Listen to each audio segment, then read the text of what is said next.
여러분 안녕하십니까? 암 치료 시 궁금한 질문 파트가 되겠습니다.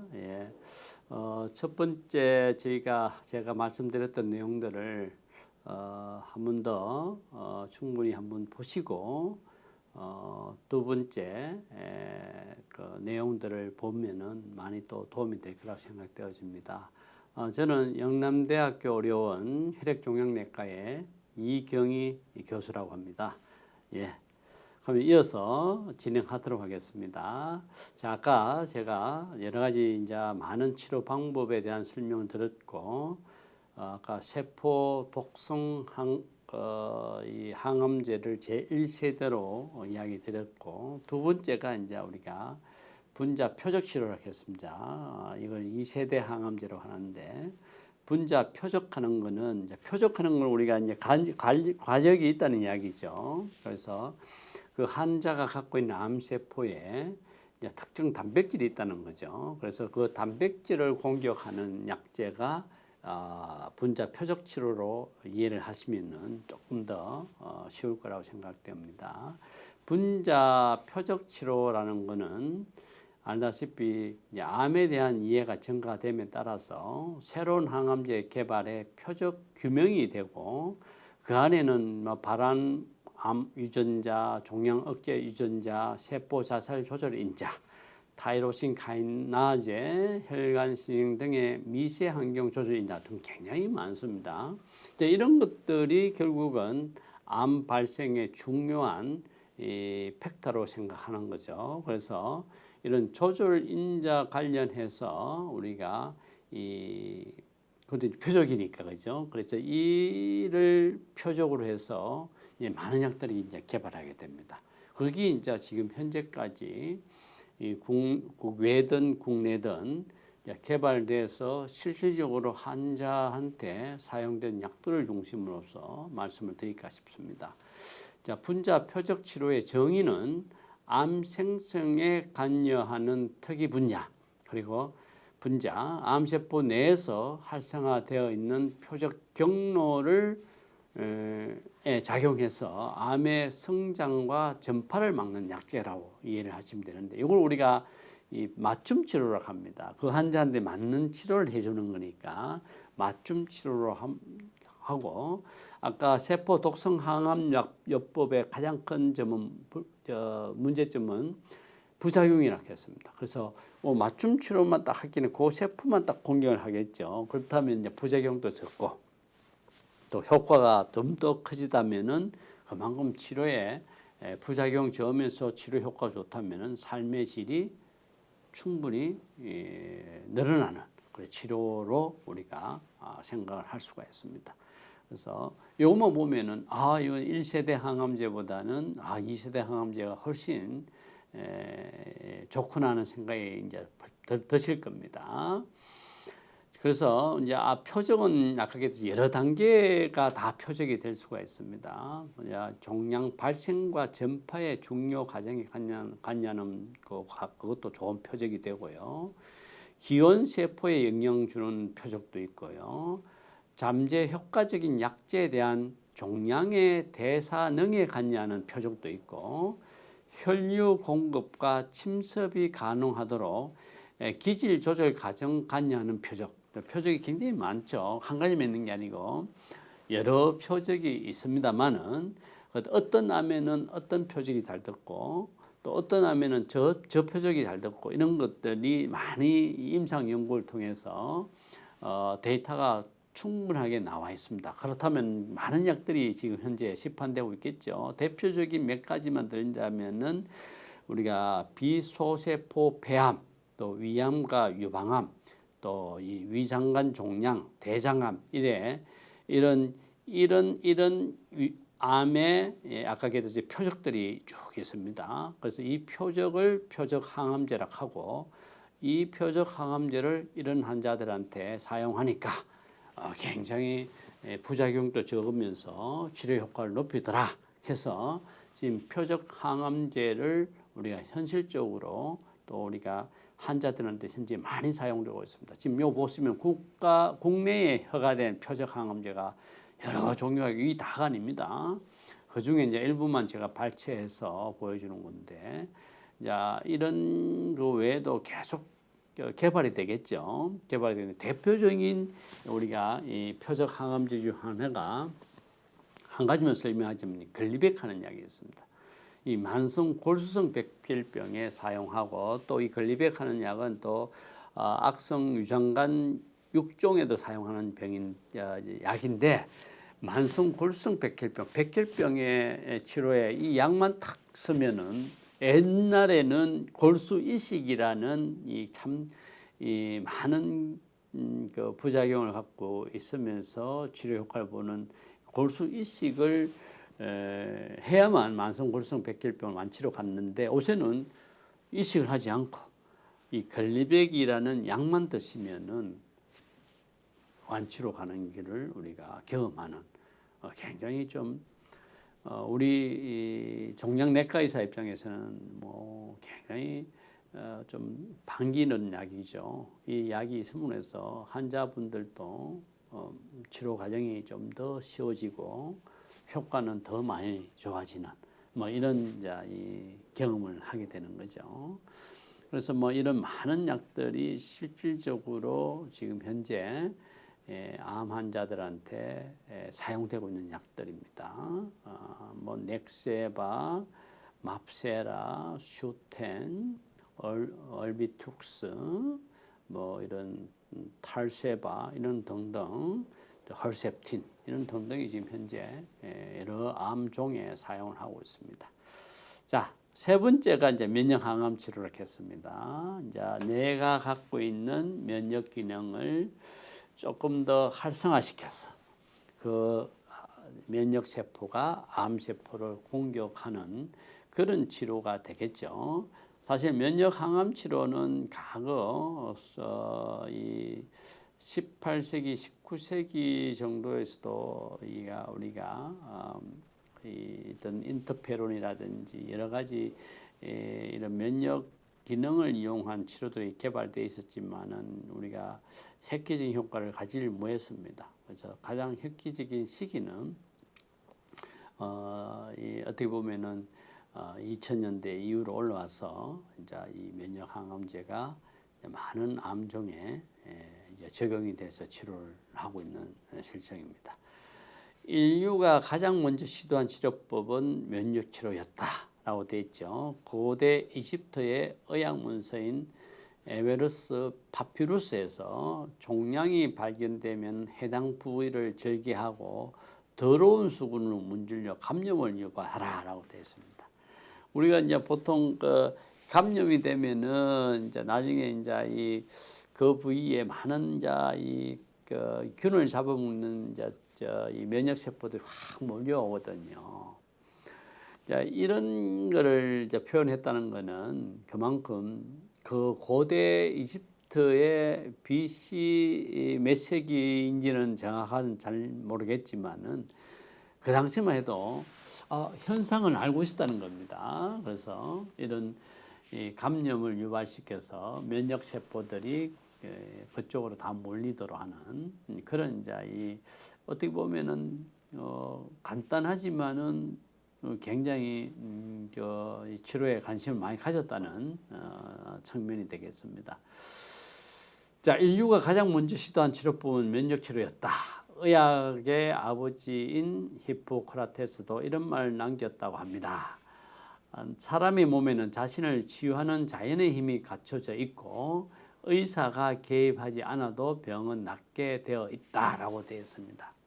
이 말은 그 당시만 해도 이제 우리 몸에 어떤 상처가 생긴다든지 어떤 병이 생기면은 우리 몸에 스스로 치유하는 자연의 힘이 있다는 것을 그 당시부터 알았다는 이야기입니다. 자, 뭐 오늘날의 면역 항암제에 대한 이야기를 좀 하자면은 이 두 분께서 2018년도 노벨 생리의학상을 수상을 했습니다. 제임스 앨리슨과 혼저 다스쿠라는 두 분이 면역 기전, 그렇게 암 세포를 조금 더 효과적으로 우리가 내 몸에 있는 면역을 활성화시켜서 이런 나쁜 세포를 공격하는 기전들을 이제 이 실험실에서 연구를 통해서 입증을 함으로써 노벨 생리의학상을 수상하신 분들입니다. 이분들의 덕에 우리가 이런 지금 현재 암 치료에 좋은 약들을 사용할 수 있고, 대표적으로 우리가 지미 카터는 미국 대통령이죠. 이분이 지금 90대에 계시는 분인데, 이분이 이제 흑색종이라는 이제 이 피부암을 앓고 머리로 전이 됐는데도 아직 살아 계십니다. 뭐 가끔 신문에 방송에 아직까지 뭐 봉사활동하고 있다는 소식도 간간히 보이는데, 이분이 대표적으로 이 흑색종에 사용하는 면역 항암제를 사용함으로써 암이 많이 전이가 되더라도 이래 치료 효과를 오랫동안 보게 된 분이 되겠습니다. 면역 시스템 하는 건 여러분 잘 아시죠? 우리 몸이 건강할 때는 어지간한 바이러스나 세균이 침투해도 병이 나지 않습니다. 우리 몸에 존재하는 면역 세포가 위험 요소가 있는 바이러스나 세균을 공격해서 제거해 주기 때문입니다. 잘 아시죠? 우리가 뭐 사실 견존 나도 잘 모르지만 면역에 대한 이야기를 많이 합니다. 그만큼 우리 몸에 공격하는 여러 가지 바이러스, 세균이 침투해도 우리가 그걸 디펜스 할 수 있는 이런 능력이 면역세포라는 겁니다. 또 면역세포의 종류에는 여러 가지가 있습니다. 백혈구, 림프구, 자연살해세포, 세포독성 T셀 등이 있고, 우리 몸에는 면역 체크 포인트 단백질, 여기 PD-1, PD-L1, 뭐 CTLA4라고 있는데, 이러한 단백질이 세포에 있으면은 면역 세포가 공격을 못하도록 되어 있습니다. 그래서 이제 우리가 이런 메커니즘을 암으로해서 아마 이 면역 세포가 공격을 못하도록 하는 이 단백질을 우리가 없애면은 공격을 할 수 있겠죠. 그래서 암 세포는 특히 이런 면역 체크포인트 단백질을 갖고 있기 때문에 우리가 갖고 있는 면역 시스템으로 이제 암세포를 이제 공격하기 어렵다는 거죠. 그리고 암세포라는 것을 이제 마스킹한다 하죠. 이제 암세포를 암세포라는 것을 인지를 못하게끔 한다는 겁니다. 그래서 이 암은 면역 시스템을 악의적으로 이용하고 있다라고, 이 말이 이제 내가 암세포인데 나는 암세포 아닌 것처럼 유장한다는 거죠. 이런 이 부분과 면역 항암제는 암세포가 자연 면역에 브레이크를 걸지 못하도록 하는 역할을 한다고 되어 있어서 면역세포가 충분히 자신의 역할을 수행할 수 있도록 도와주는 의약품을 면역 항암제라고 한다라고 이야기를 합니다. 자, 면역 항암제로 알려진 약들을 잠깐 소개하자면은 아까 그 면역 억제 단백질이 PD-1, PD-L1, 이제 CTLA4라고 했죠. 그래 이 면역 이 단백을 억제시키는 약을 쓰면은 이제 또 치료 효과를 볼 수 있겠죠. 그래서 억제제는 이제 뭐 PD-L1 억제제, CTLA4 억제제, PD-L1 억제제. 지금 제가 간단하게 설명했던 요 내용들이 지금 현재 실질적으로 환자한테 이제 공급해 줄 수 있는 약들을 일부를 제가 올려놓았고요. 시판되고 있는 약들이라고 이해를 하시면 되겠습니다. 이런 이 약들이 지금 시판되고 있습니다. 자, 가만 제가 이제 일반 항암 항요법, 표적 치료제, 또 면역 항암요법에 대한 면역 약에 대한 설명을 드렸습니다. 그래서 그렇다면 이 약들이 과연 이제 좋기만 한가? 그렇지는 않겠죠. 당연히 약이라면은 부작용이 있고, 또 우리는 그 부작용을 대처해야 될 또 방안도 생각을 안 할 수 없습니다. 자, 항암 항요법의 부작용을 잠깐 보시게 되면은 항암 치료제는 분열 속도가 빠른 조직의 세포 독성 작용을 함으로 해서 우리가 암 치료하면서 나타나는 제한적인 특이성을 우리가 경험하게 되고요. 그래서 항암 치료제 임상 시험의 한계는 이 개개인의 특성을 다 고려하실 수가 없죠. 다양한 환자들 위에다 특성을 고려할 수 있겠습니까? 그래서 우리가 용량 제한 독성과 최고 수용 용량을 일반적으로 확인함으로써 그거에 대한 약들을 우리가 투여하게 되는 그런 사항이 되겠습니다. 그래서 주로 이제 항암요법의 부작용은 이제 크게 골수, 또 점막, 또 오심과 구토, 우리가 뭐 모낭 같은데 작용해서 탈모 이런 것들을 우리가 생각할 수가 있겠죠. 골수라 하는 거는 우리 피를 만들어내는 것 아닙니까? 그 안에는 이제 빈혈, 우리가 많은 피가 부족해 생기는 빈혈, 또 우리가 백혈구도 이제 골수에서 만들어지니까 골수가 이제 이 항암제에 영향을 받게 되면은 백혈구 감소증, 그리고 혈소판이라는 혈구 세포도 감소함으로써 이제 이런 여러 가지 증상들이 생기죠. 빈혈이 생기면은 우리가 알다시피 어지러운 감과 심부전 등 여러 가지 증상들이 발생되고, 백혈구가 감소하게 되면은 이제 백혈구 하는 거는 우리 디펜스 균이 들어 막아내는 역할을 하는 세포인데, 그게 이제 줄어드니까 균이 잘 들어오면은 이제 감염도 생각할 수가 있고, 혈소판 하는 거는 우리 몸에 출혈을 좀 억제시키는 세포니까 혈소판이 감소하면은 우리가 쉽게 출혈이 또 피가 나는 현상이 생기는 거죠. 그래서 주로 이 항암요법의 가장 중요한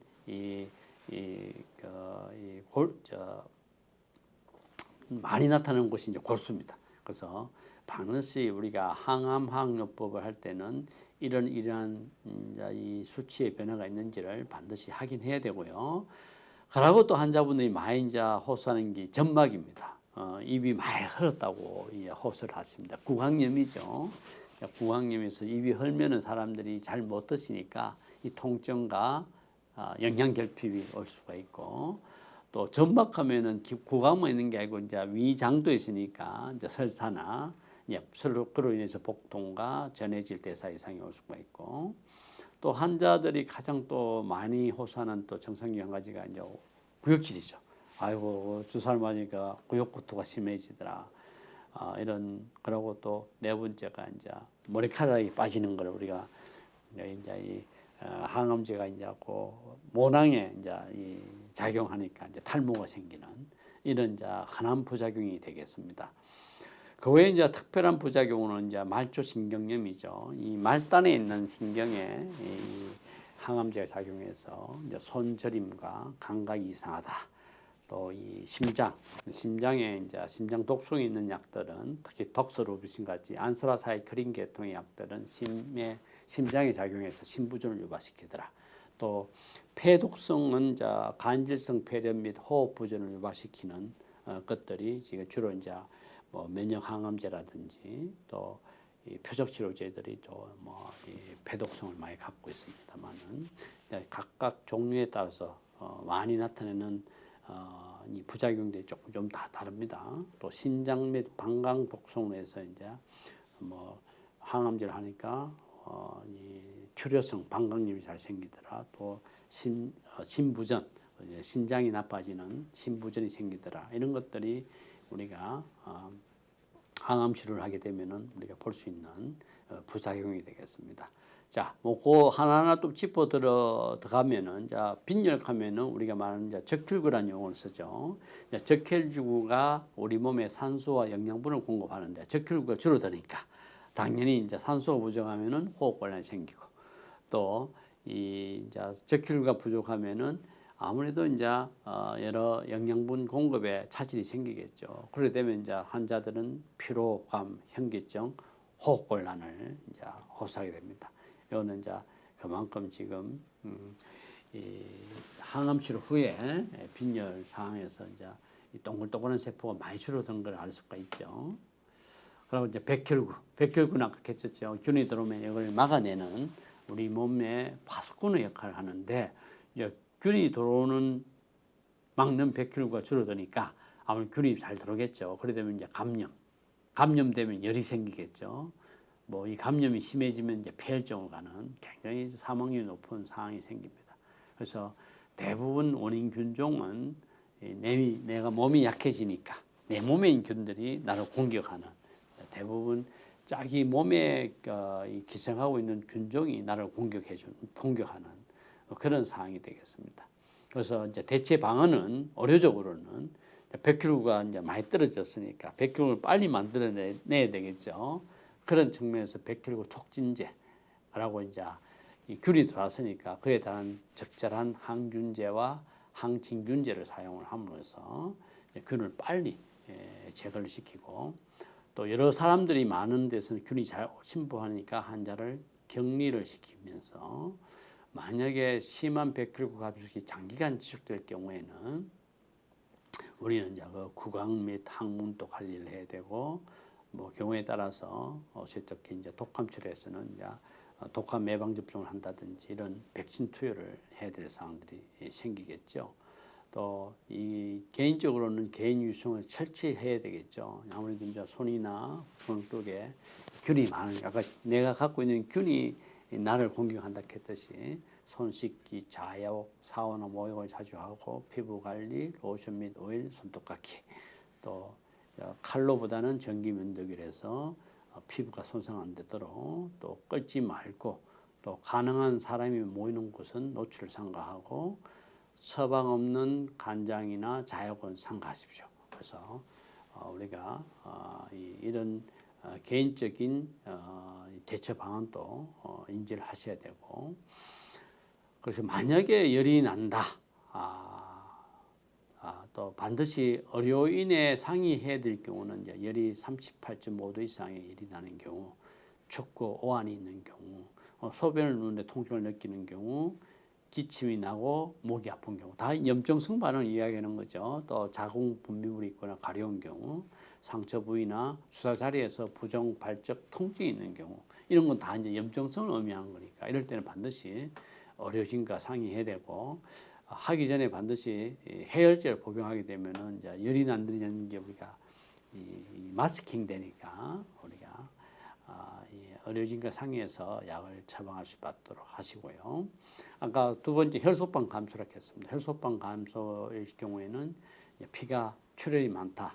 그래서 혈소판은 우리 몸에 지혈작용을 하는데 굉장히 중요한 세포이기 때문에 출혈, 특히 잇몸이나 코피, 혈변이 있을 때 또 우리가 이 피부에 멍이 붉은색 반점이 있을 때는 이제 혈소판이 감소됐을 가능성이 높다고 보고 빠르게 이제 의료진과 상의해서 혈소판 감소가 있는지를 확인해야 됩니다. 그래서 혈소판 감소의 의료적 대체 방안은 이제 당연히 부족하니까 수혈을 해야 되겠죠. 혈소판 수혈을 해야 되고 또 나중에 이제 혈소판이 많이 떨어지지 않는 약을 선택해야 되겠죠. 적절한 항암제 선택 또 혈소판 억제제 변형 투여를 자제해야 되겠죠.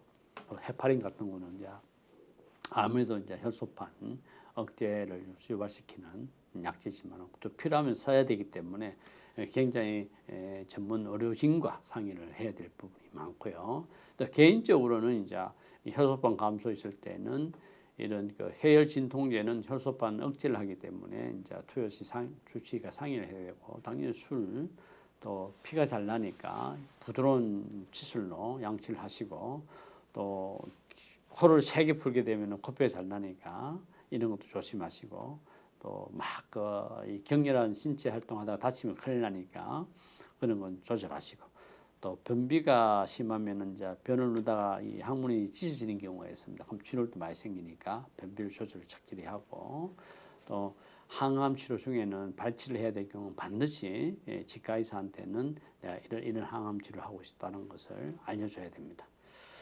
자, 그 다음에 이제 많이 볼 수 있는 게 이제 구강염이죠. 누구나 다 뭐 이 피로하면 우리가 입술이 턴다 하지 않습니까? 여기 보면은 이 그림을 보면은 다 나도 피곤했을 때 이런 게 있다 하는 걸 많이 경험할 겁니다. 근데 이런 게 있으면 사실 밥을 잘 못 먹죠. 또 뜨거운 국이라든지 염분이 있는 그런 음식은 못 먹게 돼 있어요. 이런 게 이제 항암 치료를 하게 되면 잘 생긴다는 거죠. 그래서 이 구강염이 생기면은 우리가 이 의료적으로는 구강 위생을 적절히 해서 만약에 이제 뭐 중치가 있다면 항암 치료 전에 발치를 해야 되고 또 음식 드시면은 이제 항상 찌꺼기를 없애는 가글링을 통해서 충분히 제2차 염증이 안 되도록 이 소독을 해야 되고 또 심하게 통증이 있을 때는 이제 국소표면 마취제를 사용한다든지 상피세포 촉진제를 해서 이 부위를 빨리 이제 좀 회복할 수 있도록 또 이 간혹 곰팡이가 또 이런 경우가 있거든요. 그래서 이런 이제 그 곰팡이 관련 약들을 투여해서 아구창의 치료에 도움이 될 겁니다. 또 뭐 당연히 이제 양치질 잘 하시고 뜨거움보다는 차가운 실온 상태의 음식을 섭취해야 되고 또 자극적인 음식을 피하고 또 비자극적인 음식 섭취. 자극적인 건 이제 강하게 오렌지, 토마토 주스, 짜고 매운 음식은 피하고 배나 호박, 완두콩, 푸딩, 아이스크림, 수박, 젤리 같은 거는 우리가 자극성이 좀 적기 때문에 이런 음식을 주로 또 딱딱한 음식보다는 유동식 음식을 섭취하면서 구강 및 입술을 수분을 항상 충분히 유지를 잘해서 입술 연고나 수분 섭취, 얼음, 무설탕급을 이용한다든지 또 집에서 사용할 수 있는 가글링 액을 항상 존재해서 우리가 언제든지 사용할 수 있도록 하는 것이 구강염증을 줄이고 또 설사는 알다시피 특히 연세 있는 많은 분들은 이제 설사라면 탈진이 생기면 콩팥 기능에 영향을 줄 수 있겠죠. 그래서 설사는 반드시 우리가 필요한 따라서 가까운 병원에 내서 수액 섭취를 할 수 있도록 수액 영양제를 만든다든지 이런 등을 치료를 해야 됩니다. 의료적으로는 이제 우리가 감별을 해야 되는데 유막성 대장염이라든지 항생제로 인한 그 대장염, 설사 또 뭐 암 질환이 있으니까 이제 이 폐색 후에 동반된 일시적인 설사 이런 등을 감별해야 되고 또 각 원인에 따른 치료를 우리가 판단을 해야 됩니다. 그래서 반드시 대체 방안 중에 한 가지는 수액 및 영양용 공급 또 통증 조절이 같이 동반돼야 되겠죠. 설사의 개인적인 이제 이 대체 방안은 이럴 때는 이제 음식을 중단하든지 아니면은 미염 등의 유동식을 이제 많이 도움이 되겠고요. 그 이제 사과 주스, 물, 뭐 연한차 등 수분 섭취를 충분히 해야 되고 소량씩 한목에 많이 먹는 소량씩 자주 섭취가 좋다고 봅니다. 또 피해야 될 음식은 커피, 땅콩, 단 음식, 우유, 유제품들이 또 설사를 유발시키기 때문에 설사를 유발시키는 음식은 피하고요. 그날 음식은 바나나, 오렌지, 감자 정도 섭취가 가능합니다. 그래서 항문 관리는 자약을 통해서 또 딱딱한 어떤 휴지보다는 이제 부드러운 휴지로 상처가 안 주도록 조치를 해야 됩니다. 그리고 또 환자들이 많이 염려하는 것이 오심과 구토입니다. 구역질이 나니까 밥도 못 드시고 뭐 항암점 생각하면은 이제 아유 저것도 어떻게 맞나 또 실패 항암제를 중단을 많이 하는 이유 중에 한 가지가 고심구토가 심한 환자들이 더 이상 항암치료를 원치 않는 분들이 계셔요. 정말 실질적으로 이로 인해서 항암 치료를 중단하신 분들도 계시거든요. 그래서 요거를 우리가 잘 조절해 줘야지 환자분들이 좀 항암 치료를 계속 좀 따라올 수 있는 여건이 되겠습니다. 발생 시기에 따른 분류가 있는데 뭐 조기에 생긴 오심, 후기 오심이 있고 애처 오심, 이건 뭐 조금 반사적인 오심이 되겠죠. 요때에 따라서 우리가 적절하게 잘 조절해야 될 것 같고요. 또 사용하는 항암제에 따라서 오심구토의 정도가 다릅니다. 강한 오심구토를 유발시키는 항암제가 있고 또 덜 시키는 항암제가 있습니다. 이거는 뭐 저희가 잘 아는 내용들이니까 거의 맞춰서 저희가 오심구토약을 같이 쓰면서 환자의 치료를 하게 됩니다. 또 개개인의 성향에 따라서 또 다릅니다. 뭐 술을 평소에 많이 먹는 사람, 여자냐 남자냐에 따라서 또 나이가 많고 적고에 따라서 오심구토의 빈도수는 다 다르기 때문에 저희가 이제 그런 부분까지 다 고려해서 적절하게 환자한테 고심구토를 경감시키기 위한 노력을 많이 하고 있습니다.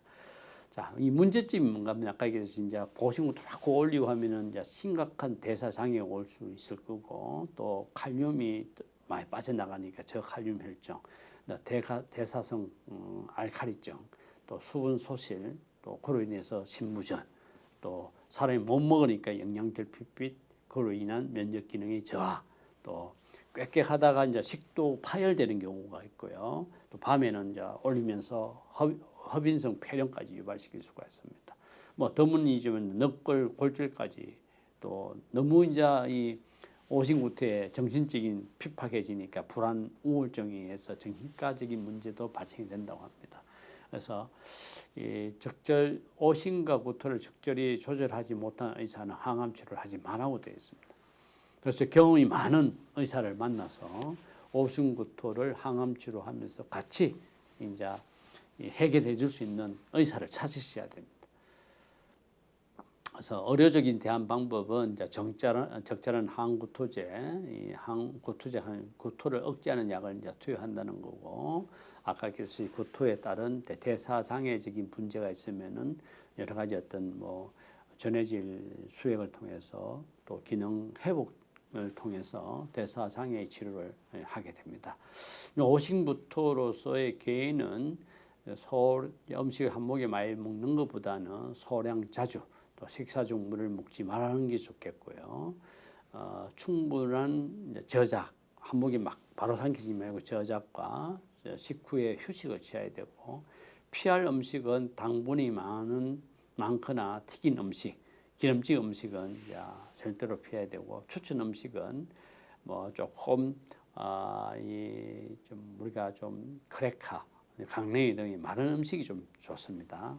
외에 이제 약간의 수분이 있는 오이, 신선한 야채, 또 과일 주스 같은 시원하고 맑은 무가당 음료가 좋겠죠.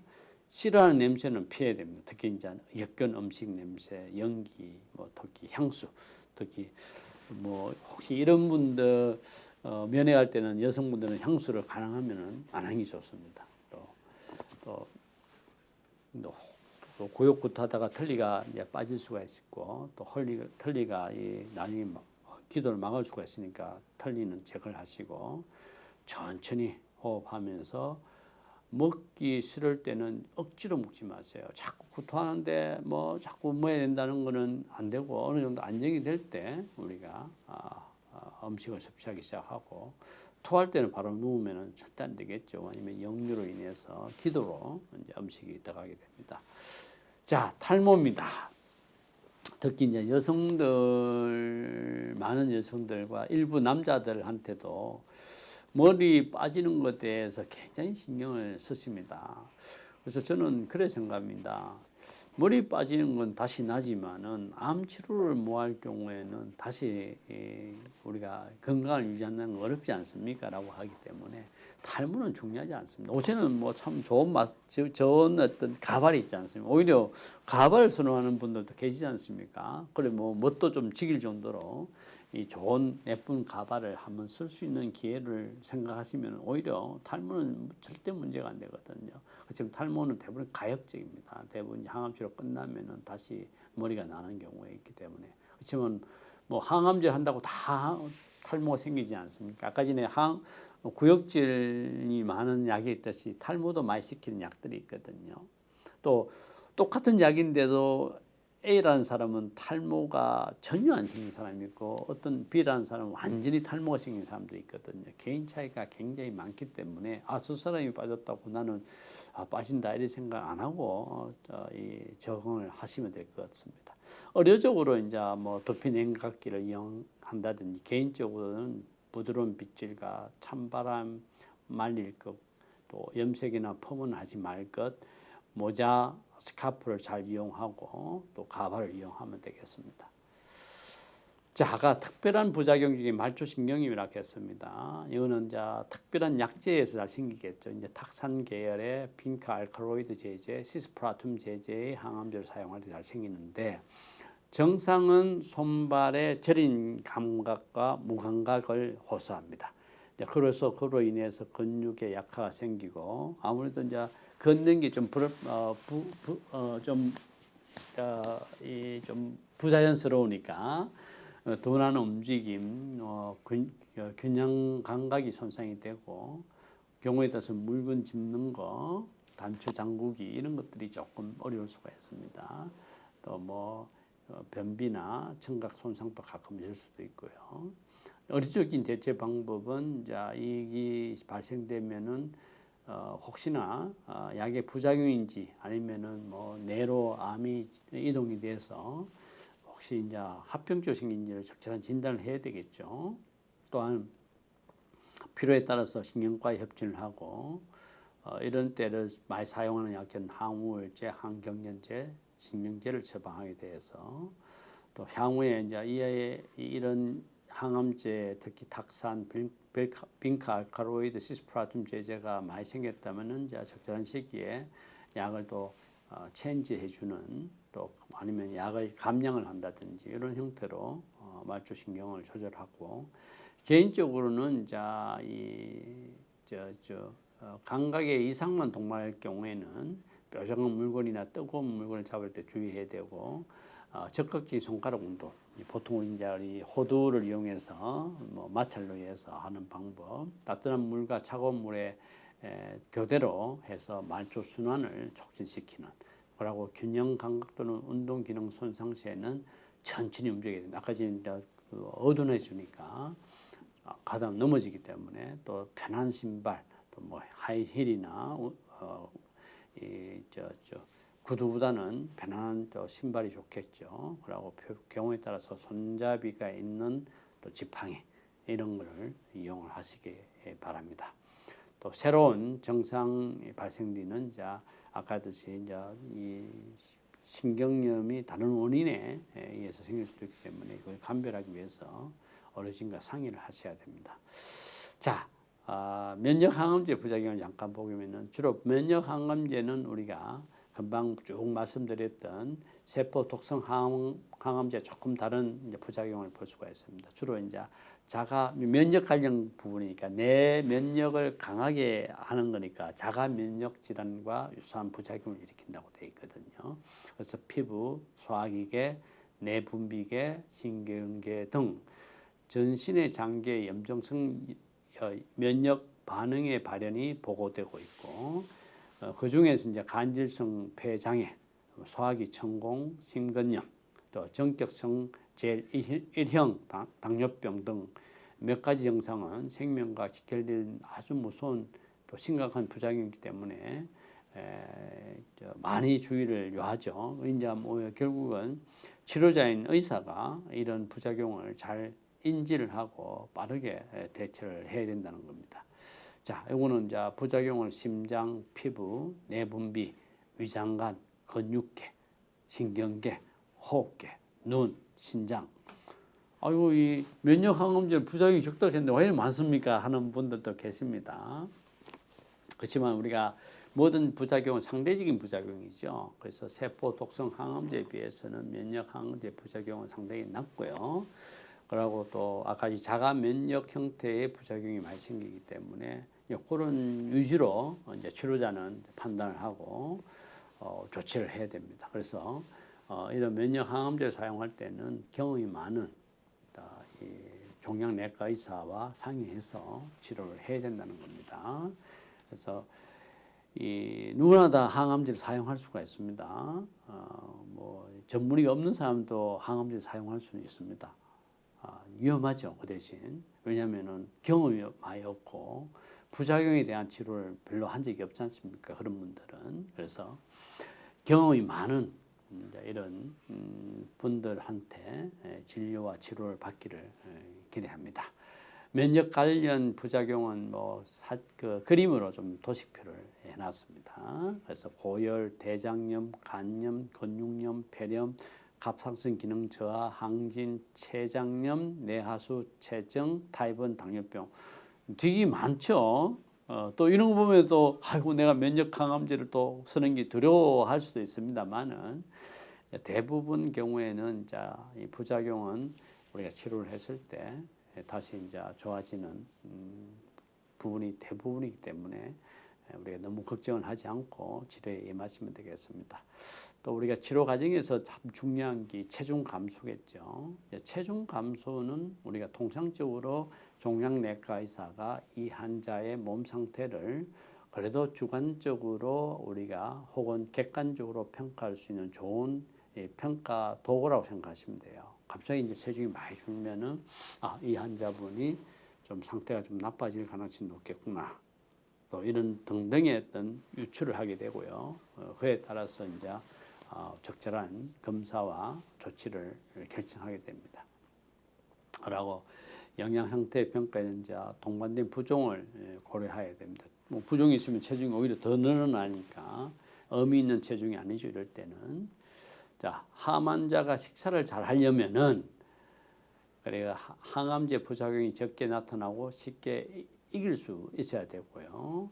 체중 감소를 예방하고 항암 치료로 손상된 세포를 빨리 재생시킬 수 있도록 해야 되고 그렇지만 충분한 영양 공급이 안 되면은 면역력이 떨어져서 감염의 위험이 높아집니다.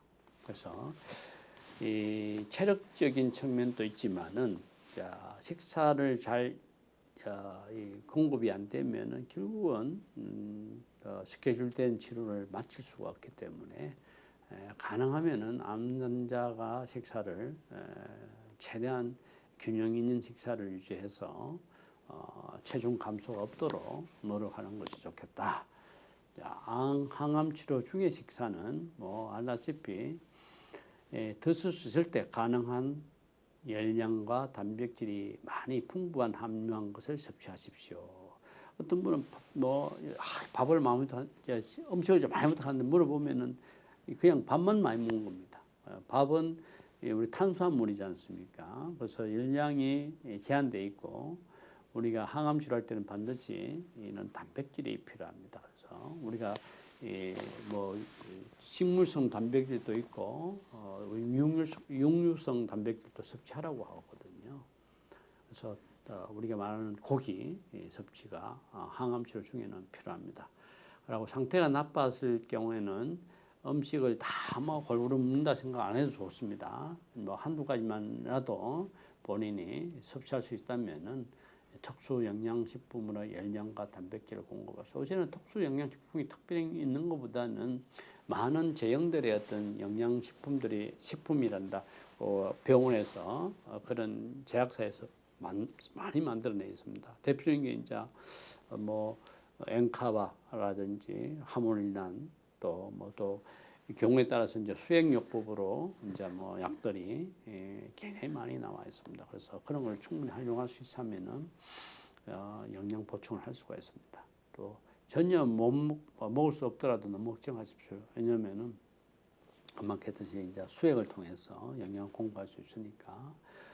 다만 그거를 담당 의사와 상의를 하셔야 됩니다. 그래서 우리가 보충을 의사가 오달 내에서 보충할 수 있도록 해야 되고요. 저도 충분히 갔는데 물은 충분히 마시세요로 되어 있거든요. 경우의 수는 있지만은 우리가 수분 섭취를 잘 못할 경우에는 여러 장기에 손상이 가게 됩니다. 대표적인 게 이제 콩팥 손상이 가게 되기 때문에 콩팥이 나빠지면은 항암 치료를 할 수가 없습니다. 그래서 충분한 물을 마시고 우리가 배설을 하시기를 바랍니다. 그래서 암 환자 식단 개발은 영남대 기준으로 말씀드리자면 저희 영남대 병원에서는 암 환자 위한 특별 51종의 암 식단이 개발되어 있습니다.